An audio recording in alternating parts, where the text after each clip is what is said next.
Selamat sore Bapak, saya atas nama Maria Dua Omi dengan NIM 19030300011 kelas A semester 6. Ini adalah tugas pertama mata kuliah Sosiologi Politik. Baik, tema yang saya angkat yaitu mengenai tanpa revisi undang-undang bagaimana sistem pemilu 2024. Sikap pemerintah dan fraksi di Dewan Perwakilan Rakyat yang cenderung tidak meneruskan revisi terhadap Undang-Undang Nomor 7 Tahun 2017 tentang Pemilihan Umum seharusnya memberikan penjelasan terkait dengan kegiatan politik 5 tahunan itu. Setidaknya terdapat 3 masalah besar yang harus segera diselesaikan terkait kepastian hukum Pemilu Serentak Nasional 2024. Masalah pertama adalah soal keserentakan dari pemilu itu sendiri. Masalah kedua terkait hak politik peserta pemilu, terutama masyarakat legal standing dari peserta pemilu untuk mengajukan pasangan calon di pilkada. Sementara masalah ketiga menyangkut beratnya beban teknis penyelenggaraan pemilu di lapangan.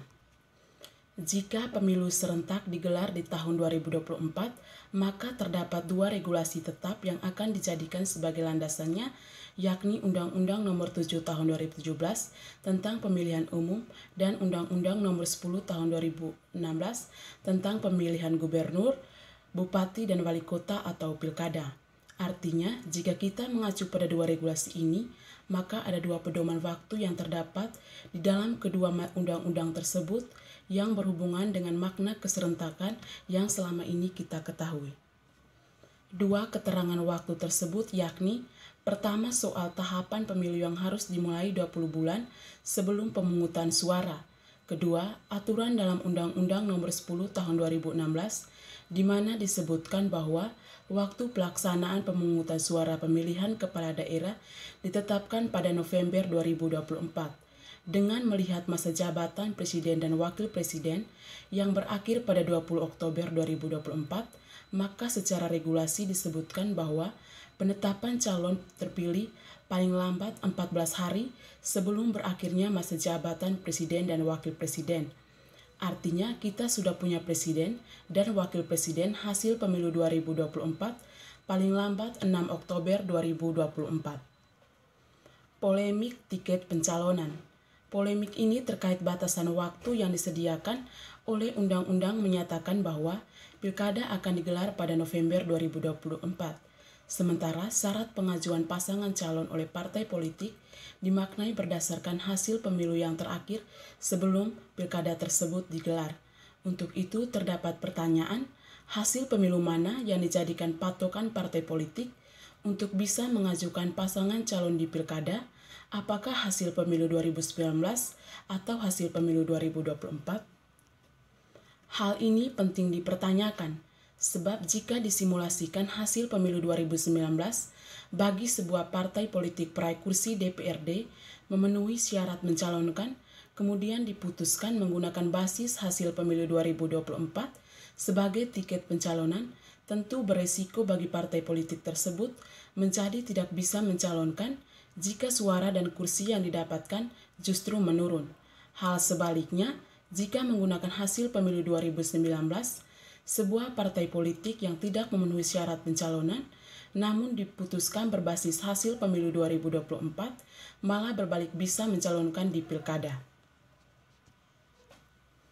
Resiko KPPS merupakan masalah beban berat bagi penyelenggara pemilu yang harus menyelenggarakan dengan 7 jenis pemilu di tahun 2024, yakni pemilihan presiden dan wakil presiden, anggota DPRD kabupaten atau kota, pemilihan gubernur, dan pemilihan wali kota atau bupati.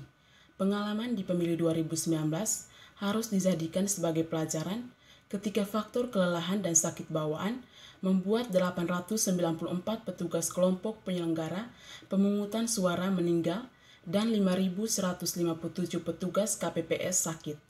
Jika di 2024 nanti dipastikan serentak, ada baiknya dalam rekrutmen badan ad hoc, PPK, PPS, Pentarli, dan KPPS menambahkan syarat minimal berusia di bawah 50 tahunan.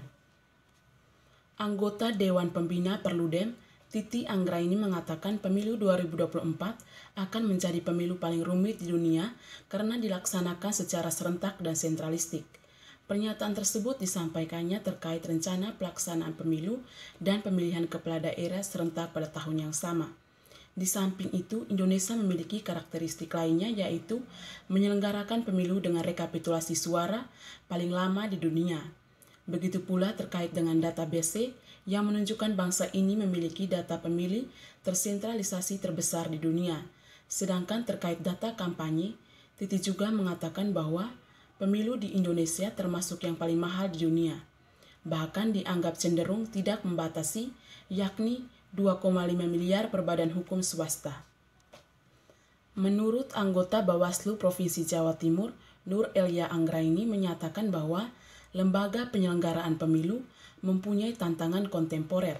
Tantangan penyelenggara yang bersifat kontemporer terdiri dari 4 masalah, yakni mengenai soal daftar pemilih, politik identitas, isu politik uang, serta soal kampanye hitam atau black campaign. Persoalan daftar pemilih ini selalu menjadi isu di setiap tahun, karena masih mengandung daftar pemilih yang tidak valid. Kemudian yang kedua mengenai politik identitas, yakni semakin mengemuka sejak pelaksanaan pilkada di Jakarta pada tahun 2017. Konkretnya, isu SARA dapat menggerus persatuan dan kesatuan. Tantangan yang ketiga yakni terkait politik uang yang paling ramai dibicarakan pada tahun 2019. Hal ini sekaligus menjadi atensi bersama untuk mendekonstruksi politik uang guna memperbaiki kualitas pesta demokrasi di Indonesia. Sementara yang keempat yaitu soal kampanye hitam atau yang cenderung berkembang melalui dunia maya. Hal ini menimbulkan kemudahan masyarakat untuk berpendapat sesuai apa yang mereka inginkan, terlebih hal tersebut tidak dibarengi dengan penguasaan etika penyampaian pendapat, yang kemudian memunculkan kultur shock pada masyarakat. Antipasi terhadap konsekuensi dari setiap persoalan di lapangan menjadi bagian tidak terpisahkan dari skenario pemilu 2024 yang dapat dianggap sebagai momentum bagi transisi generasi kepemimpinan nasional. Pentingnya posisi strategis skenario pemilu 2024 harus menyadarkan semua pihak terkait dukungan agar pemetaan persoalan di setiap tahapan bukan hanya berkutat pada prosedur teknis, tetapi juga mampu menjangkau karakteristik tahapan yang substansial. Sekian penjelasan materi dari saya. Mohon maaf jika ada penyebutan kata yang salah. Terima kasih.